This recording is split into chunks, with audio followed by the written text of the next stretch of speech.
বলেন নবী গো, আপনার চাইতে সুন্দর মানুষ আমি জীবনে কোনোদিন দেখি নাই। বলুন আল্লাহু আকবার।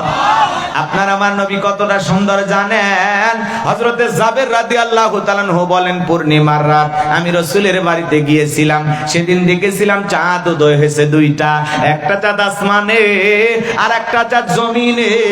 আমি একবার আসমানের চাঁদের দিকে তাকাই আর একবার জমিনের চাঁদের দিকে তাকাই।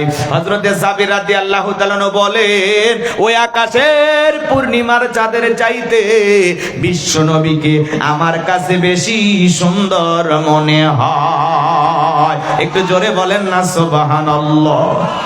আপনার আমার নবী কতটা সুন্দর ছিলেন জানেন? আম্মা জান আয়েশা ডেকে বলেন, যারা ইউসুফ নবীর চেহারার দিকে তাকাইয়া ফল কাটতে গিয়ে আঙ্গুল কেটে ফেলে দিয়েছিল, ওরা যদি বিশ্ব নবীর চেহারার দিকে তাকাইতো, শুধুমাত্র আঙ্গুল নয়, আঙ্গুল কাটতে কাটতে হাত কাটতে